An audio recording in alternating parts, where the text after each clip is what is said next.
pathin thung ngai de ki go zo se na namun che un pathinin hi che sarmona konin hin ki hopilati tauna to thuin Christmas story la tuni hin Christmas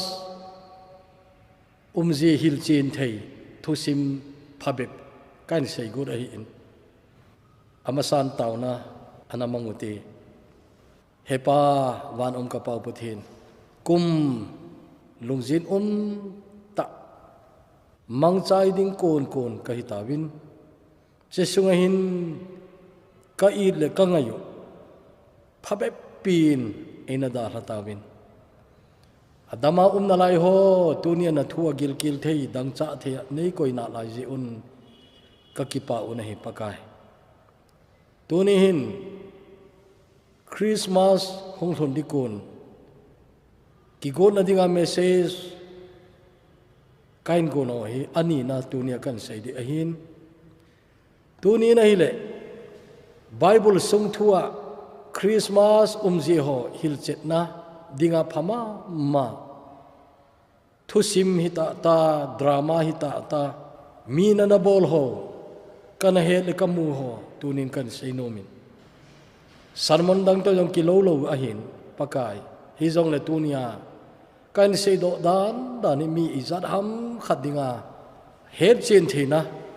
head gil na le mu chet na hin adingin nangin phathei bo dingin pakai Jesu minin kaung tawe amen sei bang chun Christmas thosima anu mo pen khat chu pakai Jesu huing pu hung pen na dingin mun ana umpu nei hobung len ta khanahin Sunday school chapang hon Christmas play drama ti mayutin bolagobin abolubin ho inilen ta ija chu stage hi che drama dinga chu anop nomu abol theu ti chu agon theu mun kilinga hi in he che drama a scene ma sapending choile pakain mun anei lo na jin hun bu on lo na che chu vet sa go no hin minumi pa te chun athu sim za jing sau hi jong le acha teu mama in che play chu hi che drama chu ain thodi oi ja chun amunom cha tam le jing mi tam ta chu hi che drama wedding chun ang khomun scene ma sapen ong ki pantan screen an kai wai le an kai hong le hi che stage ahin dan khat dan ni dan thum che kot khat che dan so mi zaram khat na che chaban bar mi te che chu hi che Sunday school student chapang neu cha ho che pil hinga ki simin jin hun bu nga dana ki sim chi un ta chu ama kot phung cha chu ana dingu nahi hi cha hin Josemin sangan chunga naw nei di kon Mary chu sangan chukan to sa in ain kai nei jilhun bu nga ama sa pen pa ko ma chu kazi hi naw nei ding ahi in ain la ke ho mal jin kai bin hun na ding kamu hi la yu ve nangin mun ong na ne yam nang jin hun bu ongam atile ong lo no room ti chu aban para asai diu chu ain ki sei taw nei jin lun bo ani na pan jong mun ong lo atin athum nan jong a ong pui atin ali nan jong a ong pui tin abana a ong pui atin ai lam mun khan ong lun hin jin lun bu nga khat chapang pa chun aloi ten a ong ta pui ong lo anti ko ap napon na sai jing ta nei drama athona apau ama seiding yong chu ong lo ti ma chu hin ai wa chu a seingam ta pu nei pakai lun na ding amu zo lo chu apona ma jingin hedi chun ana welcome ta nei hung lo nun ke ya ong ai tiele lut jang lut man pu ve screen hong ki kai ta nai aje chu ki bol khel ta chu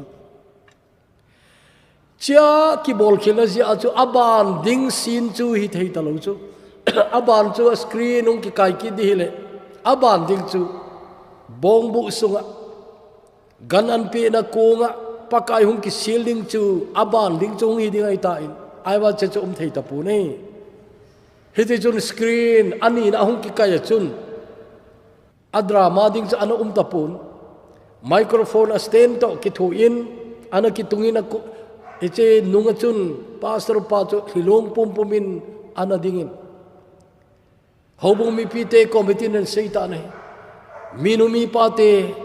tuni cha te drama chu namu win he aki bol khile tai ti yong chen he lieng thei di wa he hichi icha te khat chun a sei ding dol lo ta chana sei ta je chana drama cha che pai thei ta pui ai la tunin drama hizar kana beta in tuni ha to banga kalung chang tong kha drama kam khahi lai ke banga nang ho na gelo ai le tu zan pakai na ko ma thu sei ta ni ka ging cha hitin ngai to te hiche ichapau chapang neu chakhanin pakai hung lun na chun a ong pu yati ding chu tingam talowin ana welcome jing ta nei hi to bang lung thim theng set in pakai ana welcome bang chun tunin e on jo ilung kono pakai adinga hong ta lewin I Christmas manu I to bang na ki khel ta dem ati nei Christmas kiti chu ne khom don khom na mi tam ta da kai khom na len khom na ti ho a na manai le chu tu kum ki mang thailo kiti na pon ali ka ging chai ai ba tunin he che Christmas a essence ti te alai mugil Christmas ta chu ipi hamiti le he che chapangin pakai ke ko ma onge ati bang chun pakai ke ma lungsungi a onge nang ma welcome kan bole nati thei chun tunin na Christmas man chu za chum hedin ka ging cha nei len khomi lo mitam ta iman khom dup nu mu hilo ai lo le Christmas an ko khom dup khu hilo hi che pakai nalunga nanung sunga welcome na bol na chu na he chenai chun sepai muna manghon jong Christmas di ta jana mang theiun tin ai lo le mi gama ana to na muna ilam hu po thailo hon jong au na muna chun loi khat loi ni cha hian lang achang hi jong le min pakai hi to banga chu a welcome til Christmas ta chalunga e phata man thei ding a hi in hi chun tunin pakai ke lungsunga nangin mun hin nei Bethlehem chun nangin hun na ding na namu zau pui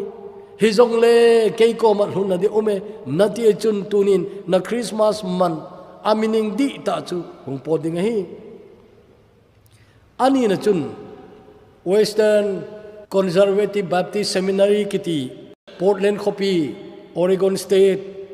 America ka doctoral study ka bolai chun Good Friday hong time 1999 Good Friday chun e ho gamana bang hi be in Good Friday ya ho in kai khom na di kiti mong se sei khapu Good Friday ya ho in mu lo jing de chu ka gel le ka pona le jing in ala ka khol le ho bung khana hi normal service to hilo play drama bowling hecha chu Good Friday program chu heta chu agung nei aphai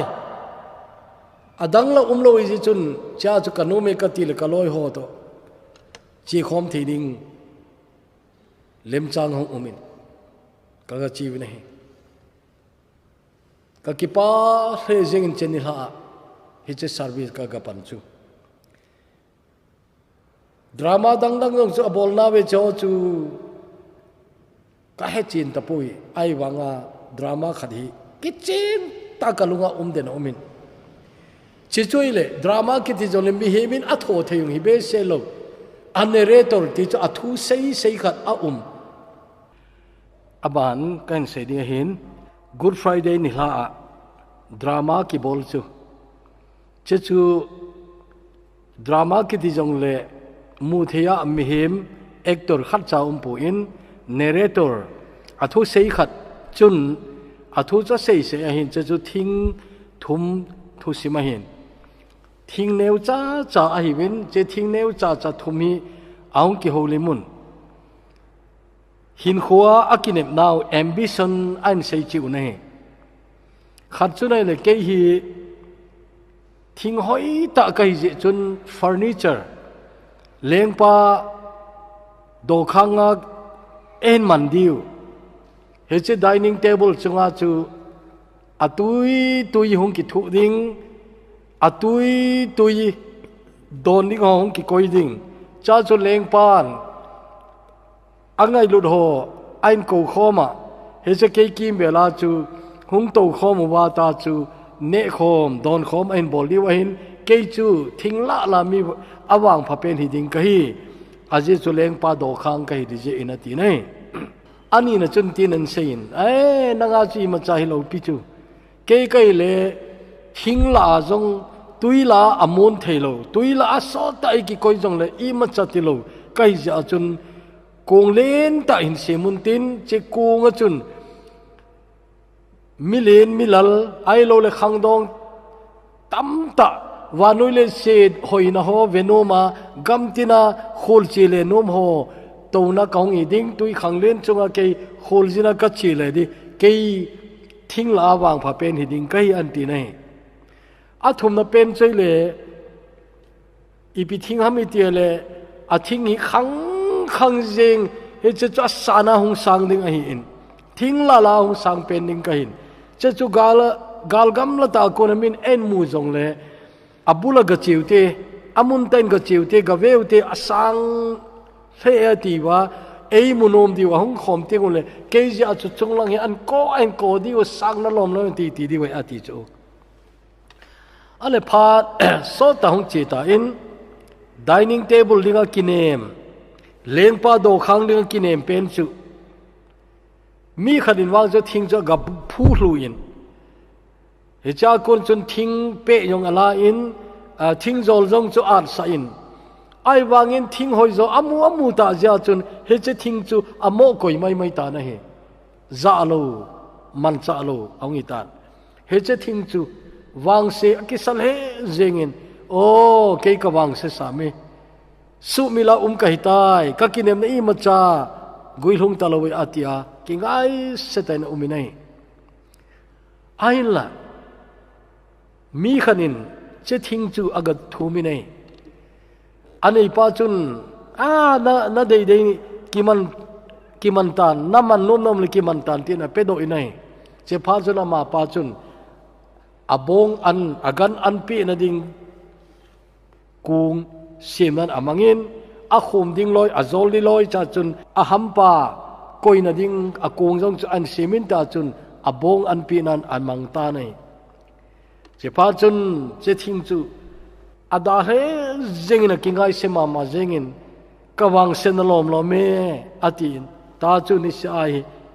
alung thim cha nom mo ina hi aban zan khari he che bongbu asin hlun na ding mu zo lo nu pa hi ahung lu nun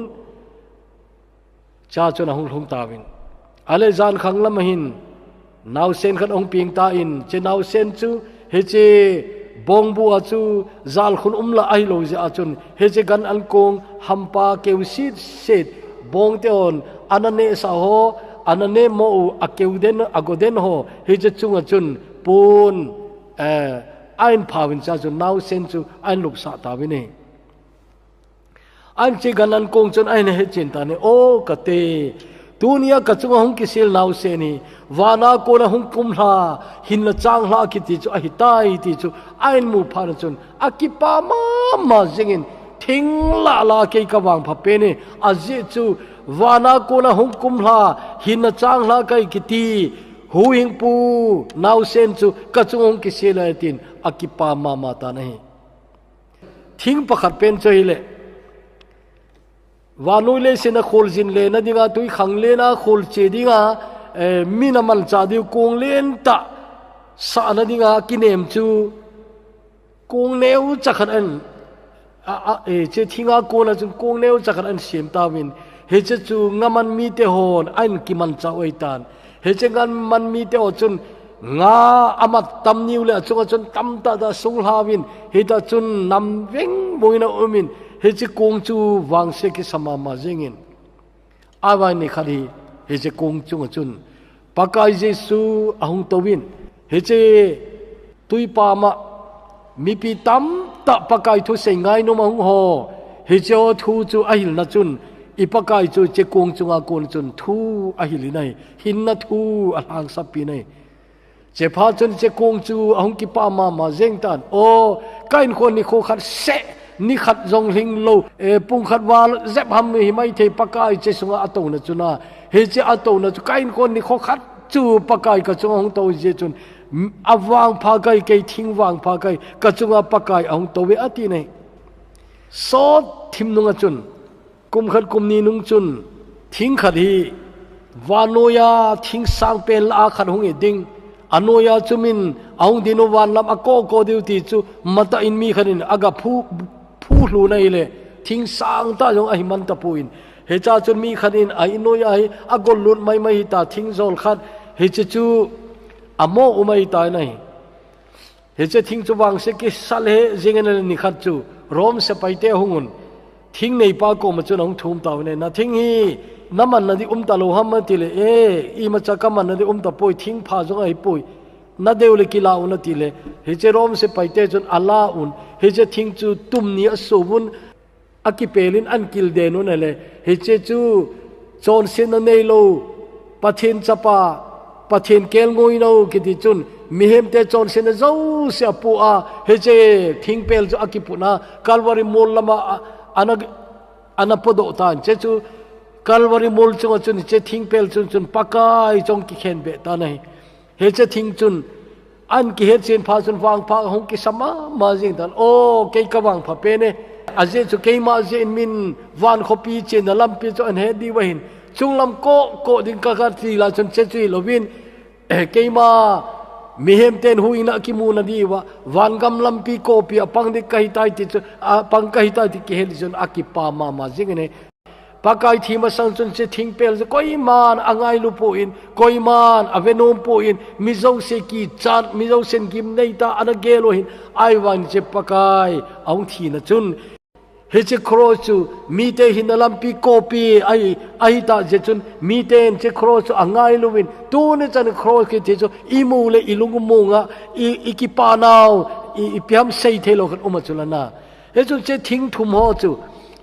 aneu lai wa thing neu cha hi lai wa akinem naw ambition na se yu chu khat cha gui lung ta zo lo zong le pakain an to kha che ta ja chun abonor ki pa na chu ain ki mu taw ne tunin so pi nang zong he che din muni namu te di kan dei sai ne naneu lai na kinem na tam ta nong len pha na namu zo ta lo chu te in tin kale te ne he che ka hi ding na ti na hi ta lo zong umin tin ai wa tunin nasu miloding chu nain khoi pakan ato kha din na phalai le ki pa ta hin ko na man ding he pakan ato kha sa ki tio chu ain kho ki khelin ki pa na lin ta to hin ko mangji mene he chu nang jong hi to bang chun tunin pakai nain khoi ki to kha sa in lang pakai na khura kan ki pe doi na dei bang tan kan khoi tha sim ki ta na ti ai chun pathin nain khoi bol nom tam ta ane ti tunin na ta san di deyu nai thu sima thum na chu pastor khadi Christmas kum khadi asar mon ni mong he ta pu ni kum sia Christmas a thu sei ji achun a sei sa sei chula hobu anga chun ki phatlam jong umin tin tin ama jong lu hlai lo ding ai message tha ade ngalin ai wanga chun amu pu ni che pha chun lungdong tai na study room hin tauna ki mana a bible asima nor sut agot na ai wanga chu alung gel chu blank hizing I ma cha jong do thailo hi to bang lai chun aung lu hlu ta in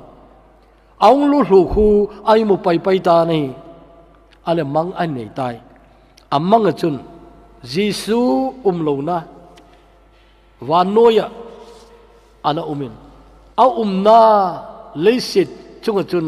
Giêsu ana pieng lo hi to bang chun ai muta nei ai le alung dong be se jingin a Bible ga phenai le chan bo ya uminai Malaki chan aumin aban New Testament chu ana tapu nei cha chun lungdong walin a sitting room a hai lunai le Christmas dinga decoration abol sa zo si na behil jeng tan I macha tapui a Christmas tree tapu in adang dang a khai lem lumna in sung hoya a zeb hoina zo se a color a zat zana electric bulb abol ho jang chu khatcha tapu inai chepa chun alung dong be se ne ho ina galhai luninge atin ahong hai do ai le ho ina gal hai lu di go pa chu ho in mun cha ong ina na tan cross mel hoi ta kitung jong cha na tapu in amanga chun lung dong be se nin pastor pa jong kap do ta ne aung kap do ta ne le aung ka khun aung khang do inai aung kha do ai le thom aza masa pen ipiham itile joy to the world vanoi ki pa hen leng hung tai tina vanoi ki pa hen leng hung e tin joy to the world the Lord is come ti chu khanglai hon Christmas carol ding a practice abol now la sau chu ang zain akipa mamanong ki ko do in his come atin na ama hung tai atin hung peng do inai Kanglai hon joy to the world vanoi ki pa hen na vanoi ki pa na ding pakai hung chu ain tunin ka seinom lainan ta khat chu tuni emi te Christian inaw so tai awa tuni icha inaw te la pakai pin le pin lo ama adinga I macha meaning long nai lo izat umubam ivet nai le lungse jong aki umin laina jong ki umin ai koi se mam la khat khu boy tu chung tu kum Christmas wang zu hindon ta hi intia acha dinga la ana sem long chu mi ome koi ham khanin koi te ani asim pi yong chu a hi dam ka he poina ai la ka se nom chi pyam chela jong hi nga yai le tu chana la mi tam ta idin mun ai na la yin tu kum be zu hindon ta hi in na ki pa ten ho in khat we be kai khomute ti jong in sung tam ta yum na lai di we tuni ki ngai to te hitomang la chu pangkha na ya tu sermon nang ngai kha lai jangale pathinin nang dinga che sermon an pe din ka ging chai heje chun pakai pe lo na le se na na hi poi pakai ana pin ta na le se tele pakai nang ni ana thina pakai na thim chan ana thoki zota ahong ki na di mo nga yu mo rap chan ni kho bo nga yu mo hitomang phana chu na he heje chun pakai pieng lo bang je na in ko namanai le tunin ki khol phan lang tu chung Christmas wangi nalung kon hongilang pakai ang sung zon dingin tunin kan te mi nai thusim chaina in seitang ka ting to ne ga thusim seida chaina hi jim kitipale dila kiti minu nupa hibin nupa vai chata ana hibin sab gamiti jang khu awai cha thowe e ora bona hau hamiti le vai chata ta umunei anei zo ho chu Christmas ding ko ni le Christmas present ki thotto gift thupi ta da ki thotto loi Christmas card ki thotto loi ta khu postal department aboya boiji we na ahin chetenu pa wang chu amanin koi macha thot zo zilo ai je uchun amani jong koi machan an thot ji pu nei ala kum khari hiti hin ki heto lo hilin lumgel an nei tamin jim ki ti hin ai nei pi sami a hoyen ama heche phalai chun nume hoya sam hoi ta na hitaya atu khulama hilala ki zep na hoi ta sam kil man tam ta kilwa sam hoi ta hi a vet hoi mama ahi kisim ji wahin aiwa azini to bang man cha di samkil chu anei pona je chu thilman tamai je chun ana chekum chun jimhin koi machan Christmas present ei pe lo jong le ke ka jiwang chu tu kum ka pe te de tin e cha samkil chu cho agon aiwa nga aman chu aga ve nai la a cho zo di ho ye puin ai la i pi jong le tu kum wang chu he cha samkili ka ji ka cho pe te te da ti nai dilai nai le jimin angonga aki oji agohori nidanga agohori hu ngonga ki ana hijin na ngonga aki o khu apu in achapa anapi achapa chun che jimi an pe ki apula thita pala thita cha chun ngai lu ta ki pe ja chun ama jong asa lut ma jeng aiwa agui chu aluya luita in ala dilain alunga gel chu o tu kumbe kai nei pu gohori gui khel pi thaileng o atin gu thima chu aman jaga aga doai lela asum nei chun cho jo lo ahin aiwa tu kum chu ka cho thau thau de ati nai ala jing Christmas ni tale thilpe ki pe na di phar chu tuni aju ki pe di no mo hin ja chun ki hetu lo helin kala son do tawin jim hin alhun phat phale ai nei pi sama hecha samkil ahoya hoye aki zemoi mama jeng chu kil pe ding atin alhun luna chu ai nei pi na le chu alu changi pon anakop min del khat anaki kop min ai le jimin jong heche apon ki khu chu aga la do pia asam ki chu kil pi agol le ai nei pi sam chu ana ta pu nei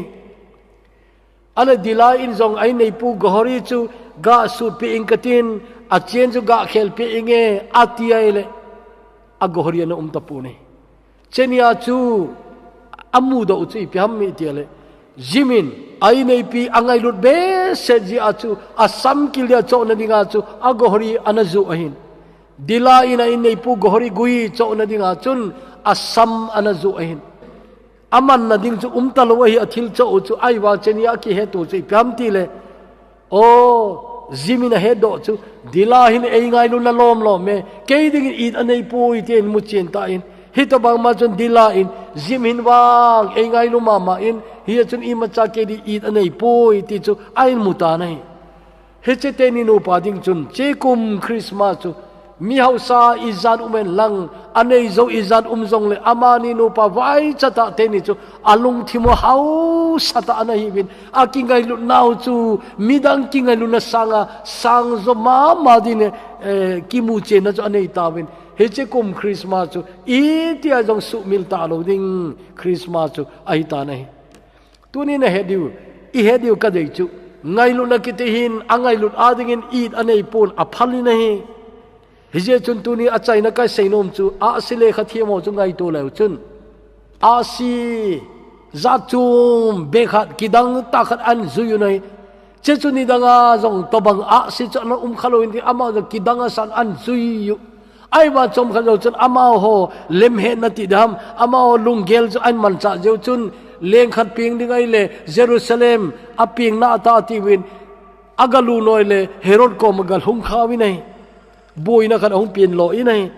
ana che chu koi tau te thu chum ong po do ki phajun a si chu muki tawin se chu a si chan zui wale Bethlehem chunga chun che a si chu ong kinga tan cha chun aga holo le now sen jo gamu inai ipi amak agamu ha ipi agamu ham now se nahi nidanga calendar dunga hi pakai jesu pen na khu a calendar a alim khu ibenai le alu changkim vel khu wa pim pem chu hello kitin che na hello he cha wa pim pe mu ata ta lo ding now send you like any other child na any other infant chapang dang to bang tho ding ai wanga a sile khathemon ia ti le cha chu leng chu amu thei ham na che chu thupi roba lori ki ti pa in Mary did you know ti la khat an sim khu kidang ka samaman Mary nangman na ne he nam he che na pom na nau sen chun ka chapateu ka chanuteu a chol sinau kuna hin hu hing de ti nan he nam Mary he chen na nau sen chun phar khatin ne nangjong mitha na sim de ti nan he nam he chen na chapa mai chang chun na chop lai chun pathin mai chang na chop ti na ke he lowam when you kiss your little boy you kiss the face of God na he chen na cha na chop lai chun pathin mai chang na chop ai ti na he nam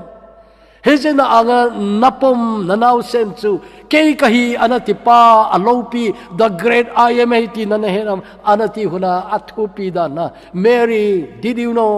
คริสต์มาสลาละอาจูอัทุปีลอยตาคิเซเจลาคุณาอาสาขัดนูวางคุณคริสต์มาสลาละลากะลุงตงขเป็นทุปีกษัตริย์เป็นไอเตนะ Mary did you know อาศิเลขเทโมจงโอ้อาศิเลขเทโมอีดินันเฮนุฮัมปะกายจูตูนี่เกี่ยวในเลยอับไบบุลพัตอาอาทุสิมเจ้าเสกสิมเจ้าโนกะเฮนอยบอกว่านั่งอินนั่งฮอนจินเอาเซนอันนู้นอ่างอัปมไลจูนักเวลาจนฮิจจูเลงปาอิติอิตินันเฮนวะอ่างโบคุมาชิบายโบดิงฮิจูอิตินันเฮนวมน่าตีโดนุมาดานน่าไอเลยจีอามูคุณอีเปียบอลมันตีเลยอากูบอมูไอหงเวทีจนะอากูบอมูไอหงเวินฮิจาจนสนาเตียงเลยมร์กิติขัดอมินเบโกกิติกินนี่เจงทุมจูอากูบอมไอหงว่าอปิวจูมินอปกายอังไอลุเลปีดิงอโหลเตยติจูจานกิมวยนะเจ้าไอโอขังจงดีนั่นเลยอาทิลเปียววางฮีสารมนดังกิเซจีอาหินอีเปียเวสามีที่ไอเลตาอาหิลเจจิวจูสนาคุณปกายเลงอาหินาเวสาอินเบโกคุณปกายจูเทมปูอาจจะเบโกอาหารนำตัวอยู่ไอเจจุนเบโกจุนเทมปูอาหินาปกายเทมปูดิงาหงไอเทมปูเตจงเทมปูดิงาหงไอเตเลมารกิติจูฮัมปาซาดขัดอาคาดนาคาอินเจ้าจูอีพีเดียนปีวามอีติเลเจมารคุณอีพีเวลซัมติเลปากายนะหงถูดิงอิสายาบงสมงานทุ่มดุงาปากายทูนะดิงเลอาทินกิเซยจงเสกุเฮเจกุทูดิงหงอิจาจุนอาทิลเปียลาจุนมารกิติอาคานาข้าจงเจ้าข้าเจ้าจูทูจูมิตานตินไบเบิลเทมนะเซนาวจุนเฮเจอาทิลเปียลวาสนากิติอามันเนยมันลุตาไอเจจุนอียิปต์ก็มาอาจามนาวจุนเจอามันเจ้าฮิเตนเตติอานาเซยงอุมินัยปากายดิงอาพาไลตากิเปโดอีกิเปนาวฮีอามันลุดดานจ้าจุนอากิมูนัยเทเลสุมิโลดิวจูมินปะเทนังไงลุนาเลปีโนนาอันนี้โอลเทสเมนเวเลวจินอาเบลทิลปีอาหุงกิปะนัยกายนี่จงอเปนาเอวาอามาจเลอลุงทิมปุมปีอาปีจงอาฮิโปอินกายนทิลปีกิติจงอุมาฮีปะเทนเปหิงาลปะเทนลุงไหนาดีฮิโล example ขัดเลนเซเลงฮวินสุงา collection offering collection ki bol ting le bazara aman thelo nor se po hin koi jimi chu che chu ho bu ya lo je hello an lo ma koi jing che thu sim jong chu kana za kha nei thu sim dang khat choi le mi loi khan hin ama ne jing lai chu khut sima penom lo wa khut sima pi di mong an chang la azong aman hom pen supply an chang anam seo jong hi khat na lai te aman jong ane nom lo zo pathina pi hi to bang jong chumi umai kain thil pi na ai wanga old testament velachin thil pi ki panahi aje jo ipathinu hi pia ki pa aja chun ei hon jong pathin ki pa na i boliu le pia ki pa pathini ipi di wa hi amane ho ei pi ama ki pa in ei hon ama ipi jong le ama ki pa in heri chun abel thil pi agan cha te la aping masa le ahoi pen ho chu pathin ana pin chu old testament na thil pi ki pat nai new testament chu chi asile khathimo thil pi ai hum ki pat nai cha chun agom lama se ding chun thil pi pathin ko ma thil pi ki ti old testament na jong thil pi ki panin new testament na thil pi ma hum ki pan ki ai aje chu piam te le pathin chu achapa khat se an nei ei pe pa i ja chun na mem teo ko ma adam le eve ko ma anapi ma sapen chole eden hon iya kai ki hing ama ho to ga jong hilo ama ho ul sakai na jong hilo che chu anapi ma sapen he cha chu la ba na ipian pm tile eden hona ko na no do dilai jong chun samun pun in an tum kin lai na an sil pe na lai nei he je samuna chun pathen ngai lu na akhon khe chu cha chu amu sa kin lai phar khatele kalwaria achapa thisanung long ni chu vet sa na phar khala thilpi la thilpi chungnung pen achapa in pi ri chu vet sa na ahi nei he je chun tunin ngai to hitin he cha tuniai sarmon ngai na jong hibe se lo tuni kan se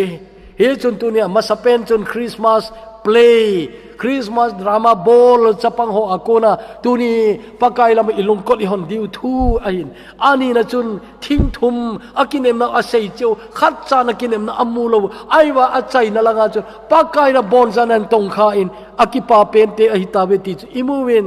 อาทุมนะจุนปากายหงเป็นนะเลเสนะอาทิยงหงทีตาอาโทจงโทกีตาหงกินอะไรดิเจเฮเจนเตนเฮเจปากายเอโฮอาริงจน joy to the world เอโฮกิปานินปากายอันเพียงโจตายเฮเจจุนตูนินนังโฮอาดิงินหูหิงปูเยซูคริสต์เพียงตายอันตีนะเฮเจกิปาตา announcement จุตูนินเกลโดอิตินเตน่าใจนะจุนจิมเลเดลาเตนูปะอากิลุงเซนาวจุนอาทิลปิวอากิเปนาวจุอามาอีเป็นจูงับใจอินอังไงลุนาเดทิลาเปเฮตว่าจะมินปะเทนอังไงลุนาเลปะเทนารีอีดอันไหนจีปูเนนะปะเทนารีอีดอันไหนจีปูเนตัวนี้อิทุปิวเฮคริสต์มาสฮิลเจนทุสิมโฮกิติเองเฮจูทุสิมโฮกูนาคริสต์มาสเทมขาดนาเฮดเบเตนิงกะกิงจาอินเฮเจนาเฮดเบนากุนซุนนาบอลดิงนาโตดิงนากิมูเบดิงกินเนบอาอุมิเนเจดิงจุนตูจานินอิทุปิวปะทินินพัทเทเอบิบูปิวเห็นลังจิมเลดิลาเตนูปากิลุงเซตจาอิจาเนลวาอากิปิบังซุนตูนินเอฮอนซองปากายปิวตินปากายมิเนอิปิตะปูจูปากายจงอิบอลอยตินเกลุตินตาวนาเนวเตลงเสดหิมปะเทนตัวนี้ละกษดิงานในปีหอพัฒนกษใจตันปากายตัวนี้เมสเซจินอากอบรข้าเจ้าเสกลงสวนังอินพัทธิบุดิงินกตาวนเฮเจเมสเซจินกบอลิวเอหิเลนลังไอโลเลกกลสงดีดานุเอหิเลนลังเทลาดีเซนินังมากังไอลุดีดานุเอหิเลติกานูมุเนเฮเจดิงจนนังอินเฮเจทูฮีพัทินบุดิงินปากายจิสุมินินกองตาเวอาเมน